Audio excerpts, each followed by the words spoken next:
जय श्री कृष्ण भक्तों रंभा एकादशी या रमा एकादशी व्रत की कथा।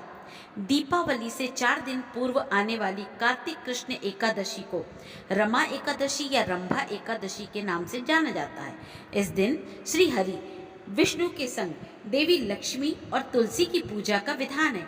चतुर्मास की ये अंतिम एकादशी है, इसलिए इसका विशेष महत्व है। इस दिन व्रत रखने से अपार पुण्य की प्राप्ति होती है।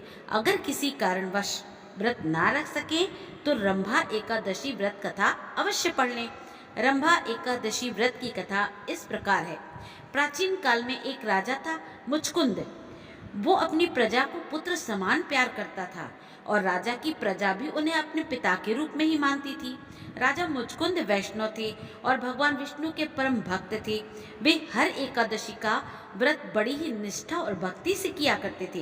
राजा का एकादशी व्रत में विश्वास और श्रद्धा देखकर प्रजा भी एकादशी व्रत करने लगी।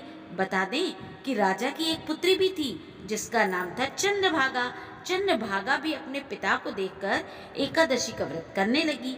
जिसके बाद जब वो बड़ी हुई तो उसकी शादी राजा चंद्रसेन के पुत्र शोभन से हो गई और अपनी पत्नी को व्रत रखते देख शोभन भी एकादशी का व्रत करने लगा। कार्तिक मास की कृष्ण पक्ष की एकादशी आई तो नियम के अनुसार शोभन ने एकादशी का व्रत रखा।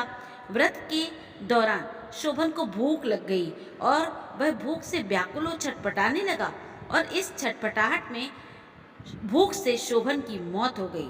शोभन की मौत के पश्चात सभी का बुरा हाल था। इसके बावजूद किसी ने भी एकादशी का व्रत नहीं छोड़ा और व्रत करते रहे।